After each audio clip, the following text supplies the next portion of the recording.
Padre, boa tarde. Olá, pessoal que vem chegando junto com o Padre Luiz, que alegria. Deixa eu chamar o senhor aqui.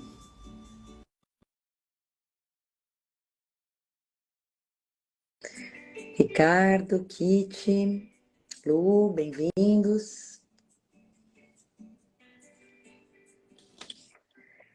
Boa tarde, Padre Luiz. Tudo bem? Graças a Deus. E o senhor, como é que tá, Padre? Tudo bem, graças a Deus. Então tá bom, como vão os afazeres por aí?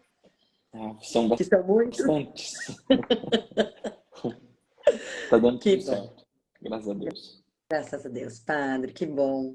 Então, já dou um oi aqui para todo mundo que vem chegando, muitos também com certeza a convite do Senhor, isso é uma alegria. Agradeço por esse momento, essa forma nova do Deus Convida de uma vez por mês, né? Convidar um de vocês para nos dar uma formação dentro de um tema específico, tem sido muito bom para todos nós. Então, é uma alegria receber agora o Senhor aqui para falar de um tema que confesso que pouco explorado, pelo menos por mim, né? Porque eu fiquei pensando isso antes da gente entrar. Nós já tivemos a alegria aqui de falar da liturgia, né? Da celebração eucarística, dos dons do Espírito Santo, do Pai Nosso. Então, por mais que seja sempre muito rico são coisas que nós estamos acostumados a estudar, ouvir nas missas, não é? Mas essa parte que a gente vai tratar aqui com o senhor é novo, é diferente, então é maravilhoso termos essa oportunidade, Padre. Sim, eu que agradeço a oportunidade de poder partilhar um pouco daquilo que eu pesquiso, daquilo que eu estudo. Também dou as boas-vindas para você, para sua família, para aqueles que participam conosco, que nos acompanham. E o tema hoje é amar aquilo que Deus fez. Pois é. Deus criou tanta coisa bonita, Deus criou só coisa boa, Deus criou só o bem, e a melhor parte de tudo isso é que Ele nos coloca do lado dele para participar disso, para participar como co-criadores.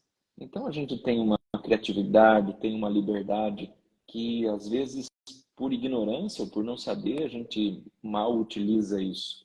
A gente usa a nossa opção fundamental para nos sabotar. E aí a gente sabota nós mesmos, sabotamos o outro, sabotamos a comunidade e não crescemos, não nos desenvolvemos, deixamos de ser humanos e nos tornamos desumanos. Somos a única parte do universo que consegue deixar aquilo de ser aquilo que é. Então, é uma reflexão bonita, é um parar para pensar na vida, na criação de Deus, naquilo que a gente faz com ela, nas nossas relações. Sim. Sim, entender o quanto, né, lendo o seu livro, né, Padre? Já vou até mostrar aqui para o pessoal também. Esse é o livro que o Padre Luiz escreveu. Vem da sua tese, né, Padre? Sim, esse livro é o fruto da dissertação de mestrado, e depois eu aprofundei lá em Roma, do lado do Papa, falando também sobre o pecado ecológico. Então, dei Isso. continuidade a esse livro, que é base da pesquisa para o pecado ecológico, do qual vou falar um pouco hoje. Ótimo. E muito interessante, lendo o livro, de ver isso que nós somos chamados mesmo, né? Um completar o outro, né? Aquilo que falta em mim, o outro que vem me completa, e eu completo o outro, e assim juntos, né? E eu acho que você vai falar bastante disso, nós, os seres humanos, toda a criação, todos integrados é que dá certo, né? Por isso que a divisão, inclusive dentro da nossa igreja, machuca tanto, né, Padre? Sim. A divisão de nós mesmos, quando a gente está perdido da gente, às vezes a gente se furta de nós mesmos e aí causa consequências que às vezes tem como voltar, tem como recuperar, com o sacramento da confissão, com uma regeneração de algo que a gente danificou, machucou. Mas tem horas que não dá. Só a misericórdia de Deus que pode recriar ou renovar ou ressuscitar cada um de nós. E aí, tudo isso parte do princípio de que nós somos seres relacionais. Nós nos relacionamos com a gente mesmo, com o próximo, com o ambiente em que a gente está. E estamos passando por tempos difíceis. Se a gente for brevemente fazer um diagnóstico da nossa realidade, nós chegamos num ponto agora, dia 1º de agosto, em que a nossa casa comum, ela esgotou os recursos naturais. O ritmo que nós adotamos como estilo de vida nesses 8 bilhões de pessoas não continuará por muito tempo. Não dá. É insustentável. Nós precisaríamos de 2 planetas Terra para viver da maneira como nós escolhemos viver agora. Imaginem as próximas gerações. E não é apenas uma visão pessimista da realidade. Não, é tomar consciência para que a gente pare de fazer aquilo que nos degrada, aquilo que nos machuca, aquilo que nos faz sofrer, porque uma seca, falta de chuva, ou se chove demais, ou se esquenta demais, ou se esfria demais, a gente sofre sempre. Então, nesse sentido, a gente resgata o valor das nossas relações. E quando falamos em relação, nós lembramos da nossa imagem e semelhança de Deus. Uma resposta que a gente aprende na catequese, quando perguntamos quem é Deus, Deus é amor. E esse amor se transborda de tal maneira que cria as outras coisas. É um amor que dá a vida e que se doa pela vida. Por isso, o primeiro ponto que eu abordo aqui é a sacralidade da criação.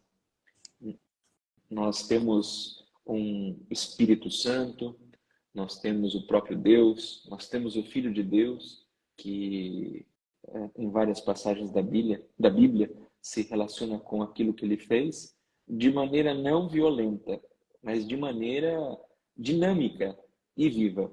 Por exemplo, o evangelho desse domingo que passou, de ontem, é quando Jesus acalma a tempestade, quando Jesus anda nas águas e de maneira alguma ele seca o mar para que os discípulos pudessem atravessar ou simplesmente muda a rota do vento. Não, ele deixa as coisas como estão, porque faz parte. E dessa maneira ele acrescenta a sua presença ao nosso lado. E assim com ele, nós aprendemos a usar os ventos contrários da vida para crescer. A turbulência do mar para ter mais forças ainda e andar de um continente ao outro, seja pelo avião, seja pelo navio, a gente consegue então tirar coisas boas de algo não tão bom a princípio. Então, buscar essa interação com a criação é muito importante e de maneira sagrada. De maneira sagrada. Reconhecer a presença de Deus em cada ser existente, não só apenas no ser vivo. Porque tudo o que Deus fez, lá como a gente aprende na biologia, né? O reino vegetal, mineral e animal, tudo foi Deus quem fez. E como uma obra de arte que tem a assinatura do seu artista, também a criação tem os traços de quem a fez. Por isso, amar o que Deus fez. E existe cinco formas de amar. São 5 amores, se a gente pudesse classificá-los. Os gregos nos ensinam que existe o amor próprio, o amor self. Depois, o amor filia, que é o amor entre amigos. E a amizade é algo gratuito, que a gente ama sem esperar nada em troca do outro. Já o terceiro tipo de amizade é o amor estergo, que é o amor entre pai e filho. Ontem, Dia dos Pais. O amor familiar. Depois, o amor eros, que é o amor onde um homem e uma mulher se entregam um para o outro e constituem família. É um amor unitivo. E por último, o amor ágape, que é o amor incondicional de Deus pelo ser humano e do ser humano por Deus. Então, esse amor que nos ajuda é um amor que faz com que a gente cresça e reconheça os traços do Criador na obra da criação. E assim a gente consegue participar. Por quê? Porque tudo está interligado. O Papa Francisco, quando retoma essa máxima na Laudato Si, acredito que nos conduz para o caminho da graça. Sim. E ele retoma algo muito importante de São Tomás de Aquino. A graça pressupõe a natureza e a plenifica. A graça pressupõe a natureza e a plenifica. Nós somos essa ligação entre a graça de Deus e a natureza que Ele fez. Então, nós somos plenificados e temos a possibilidade, com a nossa criatividade também, de melhorar aquilo que já é perfeito. Nossa Senhora, que coisa bonita. Que chamado lindo, né? Sim, sim. É importante também ver que o contrário é muito desastroso. É verdade. Quando a gente esquece disso, ou a gente vive uma religião desligada da vida, e aí a gente cai no espiritualismo de tantas formas, ou a gente cai no ativismo. A gente se cansa de fazer as coisas e parece que fica patinando.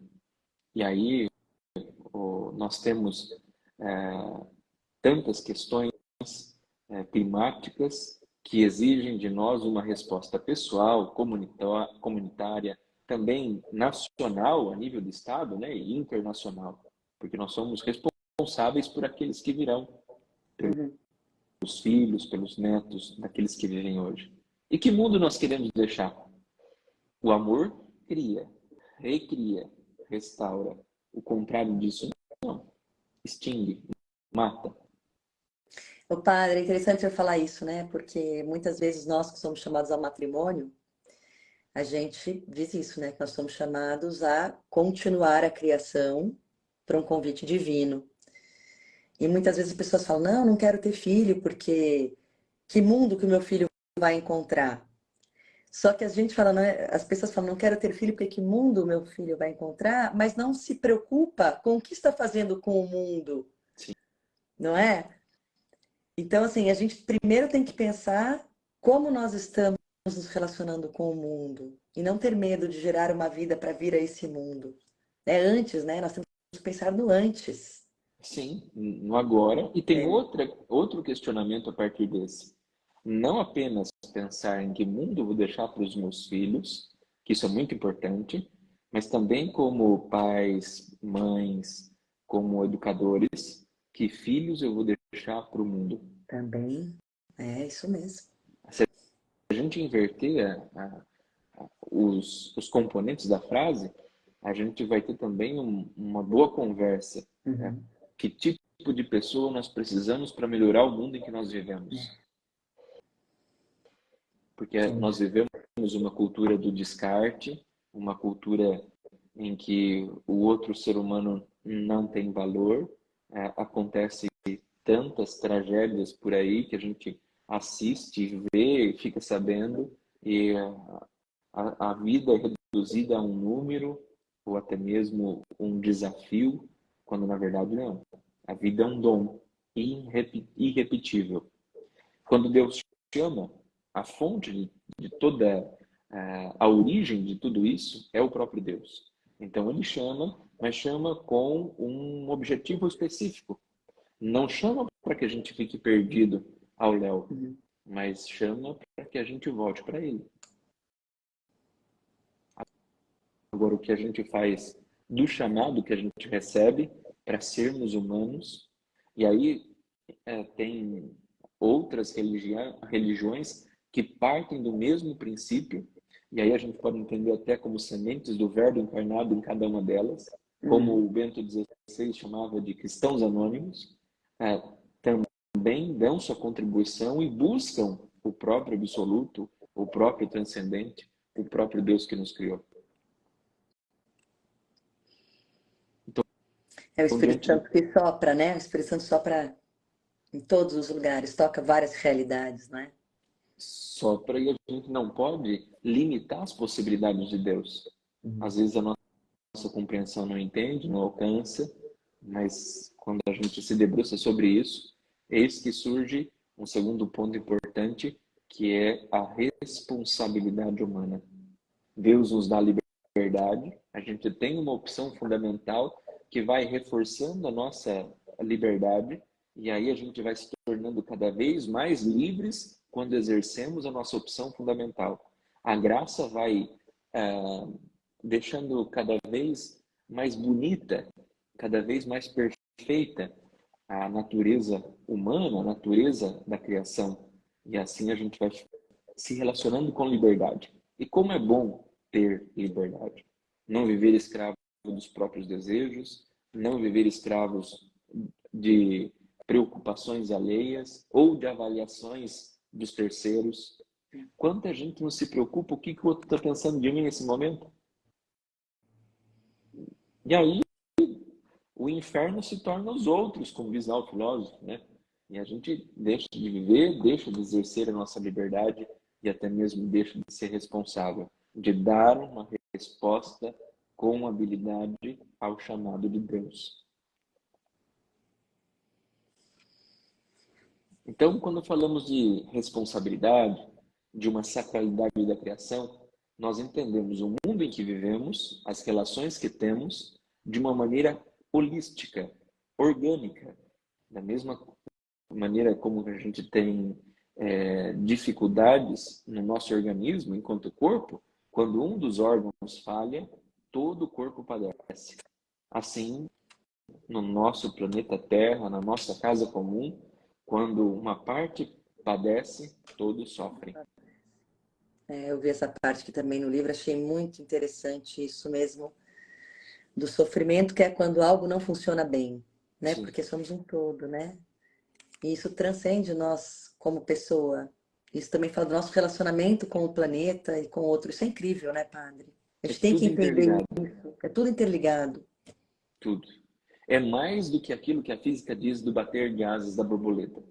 De um movimento que eu faço aqui, ele vai ter resultados do outro lado do planeta. Não, é algo que transforma a vida de todos, inclusive daqueles que ainda não existem. Não é uma simultaneidade apenas de movimentos, como diz a física, mas é um comprometimento da vida que há de vir. Daqueles que ainda não existem, nós somos responsáveis. E o senhor diz, eu acho que é nesse capítulo, eu estou procurando aqui, eu grifei, mas eu não encontrei, mas eu lembro para o senhor poder explicar, da ação e da reação, né? Então, se algo não vai bem, não é no meu corpo, esse corpo todo trabalha para que aquilo seja sanado. E como nós mesmos tratamos mal o planeta e que o planeta precisa reagir a isso, não é? E isso bem. Normalmente a natureza reage por si só. A gente usa algumas técnicas, como de poda das plantas, para que elas se fortaleçam. No inverno, por exemplo, muitas das folhas caem para que as raízes sejam fortalecidas. Ela não está morta, ela não está estática.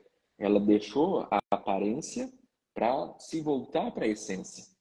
Então, esse processo regenerativo já acontece. Agora, na atual situação, nós precisamos fomentar, ajudar, nós precisamos colaborar com esse processo regenerativo da vida, seja conosco mesmo e seja também com o ambiente. E aí, toda ação tem uma reação.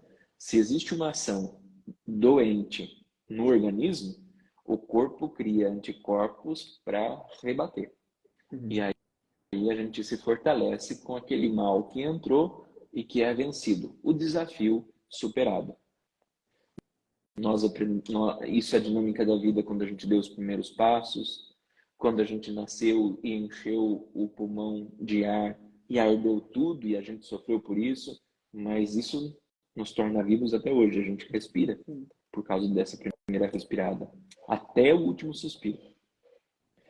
E então essa dinâmica da superação, do ir além dos nossos limites, é próprio da nossa criatividade e da nossa humanidade, como uma ação de vida e uma reação de mais vida ainda, não importando se a ação seja boa ou se não seja tão boa quanto esperada. essa dinâmica da ação e reação que nos torna mais fortes, nos revela para nós mesmos e também nos fortalece, nos desenvolve. Esses dias a gente viu essa tristeza que aconteceu naquela ilha do Havaí, né, padre? Sim. E aí muitas pessoas se questionam, né? Nossa, como é que tá acontecendo? É o final dos tempos. E, né? Muita começa a vir, começa a suscitar o que está acontecendo, mas é uma reação das nossas escolhas erradas, de como temos Justo. tratado o planeta, não é isso? O nome do livro é Ecologia Integral e Esse do Sinais dos tempo, é verdade. Tempos. Para algumas pessoas, quando perguntaram, eu falei sinais, e por uma questão de tendência, eles pensaram finais dos tempos. Entendi. E os sinais dos tempos, é isso que aconteceu no Havaí, é isso que acontece com algumas ilhas na Tailândia, também na África, de alguns povos que estão... Quando a água chega um palmo dentro de casa, é como se a casa inteira tivesse cheia d'água, inundada. Já não dá para morar dentro, a gente precisa mudar para outro lugar. Nós estamos agora enfrentando aqui na América do Sul a questão do El Niño, que vai modificar toda a nossa vida da chuva, a plantação, a colheita. E já faz um ano que teve Laninha, que é outro movimento climático que mescla todas as situações. Chuva, seca, sol, calor, frio, geada, ventos. A gente está tendo no Brasil furacões que a gente nunca teve, tornados que a gente nunca teve. Então, é algo que a gente precisa responder. Como? A gente não basta apenas parar de fazer o que nós estamos fazendo. É preciso parar de fazer o que fazíamos de errado, usar a nossa criatividade para fazer algo que possa ajudar a natureza a se recriar.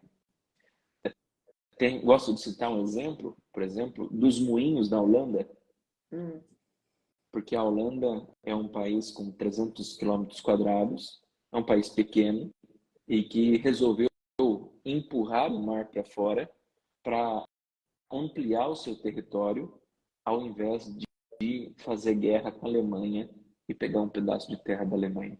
Então usou sua criatividade, sua inteligência para fazer tal movimento. Cada moinho na Holanda, além de ter uma missão específica, também serve como bomba de água para mandar água para o mar de novo. Então, tem moinho que é casa, tem moinho que é serralheria, casa de ferreiro, moenda de grãos. Então, cada moinho tem lá o seu objetivo, fora o papel de bombear água, com a força do vento. Então, não precisa poluir, não precisa fazer nada de diferente que possa prejudicar, mas sim, a gente pode usar nossa criatividade para fazer e demonstrar esse amor pelas coisas que Deus fez. Eu acho interessante também no livro quando o senhor, pensando nisso, né, que a gente consegue de várias formas nos unirmos em prol do bem comum, quando o senhor cita, por exemplo, os três mosqueteiros, né, Sim. e D'Artagnan, e isso é muito bonito, de cada um poder pôr o seu melhor em prol de um bem comum. Sim, o autor lá, o Alexandre Dumas, ele tem dois livros muito interessantes que se contrapõem. Um é Os Três Mosqueteiros, com Um por Todos e Todos por Um, que ficou famoso, e outro é O Conde de Monte Cristo, que também os dois são filmes, viraram filmes, mas são interessantes que são duas literaturas opostas. Um é a união de todos pelo bem comum, não pelo bem individual. O bem individual é consequência do bem comum. E hoje a lógica está justamente reversa. Nós buscamos o bem comum apenas para nós mesmos, o que é inviável. E lá eles buscam o bem comum e, como consequência, tem o bem de cada pessoa. E no Conde de Monte Cristo é o exercício ou é o esforço de uma pessoa só buscando vingança, buscando trazer o passado à tona de maneira ressentida para conseguir uma vingança de algo que aconteceu, de uma injustiça sofrida. Então, ele acaba perdendo tudo, gastando a própria vida, buscando algo que não dá, que não tem. Então, um por todos, todos por um, é uma boa iniciativa. Outra iniciativa, a partir dessa interconexão com as coisas, é que cada um dá sua pequena e, ao mesmo tempo, grande contribuição. O pouco é muito. E aí eu lembro de uma frase de Madre Teresa de Calcutá, onde ela dizia que nem todos podem fazer grandes coisas, mas todos podemos fazer pequenas coisas com grande amor. Então, isso que está dentro de nós, esse sentimento, essa pulsão de vida, pode nos ajudar a superar, a crescer, a ficarmos cada vez melhores no bem comum, não apenas de maneira pessoal. O senhor falou isso e eu lembrei de quando a gente comentou, né? Que filhos que nós vamos deixar para o mundo. Uma frase que meu marido sempre fala aqui em casa, desde que as crianças são pequenos, quando querem, né? E ele sempre falou isso. Olha para o seu armário, olha para as suas coisas. Aquilo que estiver sobrando aqui, está faltando para alguém. Isso. Né? E isso é muito verdade, né? As crianças, com a graça de Deus, cresceram ouvindo isso. E isso também o senhor aborda, né? Quando tiver muito num lugar, com certeza está em escassez no outro. E a gente precisa tomar essa consciência de aprender a viver com aquilo que é necessário. Justo. O nosso estilo de vida deve ser simples, para que todos alcancem dignidade no viver. Não teria, a gente esquece, se desliga, a gente rompe a conexão global quando a gente pensa apenas em nós mesmos de maneira bem egoísta e bem individualista, e a gente causa um eclipse no outro. A gente tira o outro da jogada da existência e afirma apenas a nossa mesma. Então, nesse sentido, essa frase que seu marido lembra, que é de Santo Ambrósio, ele que falava isso, e seu marido tem uma grande inspiração, é justamente para que a gente olhe para nós mesmos. Qual é o nosso estilo de vida? Será que todas as pessoas do mundo seriam capazes de viver como a gente vive? Tanto para o bem quanto para o mal. Tanto para aquilo que falta quanto para aquilo que sobra. Se a resposta for não, a gente precisa urgentemente mudar nosso estilo de vida. E volto a dizer, nós não podemos exigir uma mudança internacional, porque o nacional é feito de pessoas. Então, a gentileza gera gentileza, os bons exemplos, eles arrastam, e a gente pode, então, comover outras pessoas com um bom exemplo, com um bom testemunho. O padre, o senhor fala também que esse assunto incomoda, chega até a angustiar a gente, mas que isso é bom. É bom. Nos tira da zona de conforto. E repito, não é uma visão pessimista. Não estou tentando aqui de forma alguma colocar medo, mas sim esperança. É possível.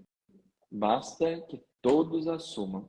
Somos hoje 8 bilhões de pessoas. A China e a Índia estão com 1 bilhão de pessoas. Sobram 6 para a face da Terra. Então, se cada um der sua contribuição, ótimo. É claro que tem gente que pode mais que outros. E aí vai da responsabilidade de cada um. Mas todos podemos. Muito bem. E o que o senhor falaria para nós, assim, como ponto de partida? O ponto de partida é o meu espaço. O ponto de partida é a minha proximidade, é a minha consciência, a minha vida, as minhas escolhas, o meu discernimento. Qual é a minha opção fundamental? A minha opção fundamental está favorecendo que a liberdade minha e a do outro continue? Se sim, ótimo. Se não, a gente precisa rever. E aí, quando nós nos colocamos nesse caminho da opção fundamental, tem uma atitude prática que é a atitude do cuidado. Nós nascemos para cuidar. Então, nós cuidamos. Onde tiver uma oportunidade de cuidar, o cuidado pessoal, o cuidado comunitário, o cuidado do ambiente, de uma planta, de uma árvore, de um animal, o cuidado de uma pessoa. Porque o contrário disso, o contrário do cuidado é desastroso. Então, fica trágico quando a gente deixa de cuidar, quando a gente é indiferente. Então, gera muita tristeza. Então, é nesse sentido que eu encaminho já o final da nossa conversa de hoje para a questão do cuidado. Como nós estamos cuidando de nós mesmos, das nossas relações e do mundo que está à nossa volta. De maneira bem prática. Da nossa casa, do nosso quintal. Sempre pelo cuidado. Começamos pelo cuidado. Muito bem, padre, excelente. Então, começamos com cuidado, vamos ficar com essa dica do padre de hoje, porque a gente vai conversar. Conversamos hoje, vamos conversar na terça, na quarta e na sexta, né? Hoje foi essa introdução. Para quem chegou, né, ao longo da conversa, que vai ouvir depois com calma, esse é o padre Luiz Sleutz. Padre, conta para nós o que o senhor está fazendo hoje. Dentre todas as suas atribuições, o senhor está em Campinas, está em Matão, onde o senhor está? Sim, eu estou como pároco lá na paróquia de São Sebastião, no bairro do Paraíso, em Matão, com um povo muito bom para trabalhar, um povo que reza bastante, um povo de fé. E também estou como reitor aqui do seminário em Campinas, e aqui tem 9 rapazes, 9 homens, que buscam servir a Deus de uma maneira bem específica, através do ministério presbiteral, como padres. E também ajudo, logo após a nossa conversa aqui, eu vou dar aula. Estou dando aula também na PUC de antropologia. E em todas as aulas eu procuro também conversar a respeito disso, usando as possibilidades que Deus nos dá. Sim. Que bom, padre. E dentro de tudo isso, arrumou um tempo para estar conosco aqui, o que é uma alegria. E é muito bonito, né, ver também sobre o Papa Francisco em todo o seu trabalho, né, reconhecer realmente esse pastor incrível que a igreja tem e que se preocupa, né, em vários âmbitos. O Papa sempre está lá dando sua contribuição. Acho que isso é fantástico no Papa Francisco. Ele fala com todos, sobre tudo, e sempre trazendo em primeiro lugar o amor, como o senhor começou a live aqui, né, falando que tudo parte do amor. Então, o senhor tocou, né, no assunto da Laudato Si. Para aqueles que ainda não sabem, o padre vai falar mais ao longo das nossas conversas. É uma encíclica papal, né, onde o Papa fala maravilhosamente sobre isso, sobre o cuidado com a casa comum. Então, temos muito para conversar, muito para ouvir o senhor. Obrigada por hoje, padre. O senhor vai para a aula agora. Então, vou pedir para que o senhor termine, né, esse encontro como o senhor quiser, uma oração, uma bênção. Pedimos uma bênção. Eu termino dizendo que a gente precisa estar atento àquilo que o Espírito Santo fala conosco. A resposta a Deus começa com uma atitude de escuta. Escuta do próprio Espírito que fala conosco na realidade e a gente dá a nossa resposta na realidade. Por isso, todos vocês que nos acompanham aqui no canal Deus Convida, que Deus vos abençoe em nome do Pai, do Filho e do Espírito Santo. Amém. Amém. E uma ótima noite a todos. Até amanhã. Até amanhã. Nos encontramos também amanhã de novo, 18h40. Pessoal, com muita alegria. Graças a Deus. Padre, boa noite. Deus abençoe o senhor também. Uma boa aula aí. Muito bem. Um abraço. Obrigado. Tchau, tchau. Tchau, pessoal. Boa noite.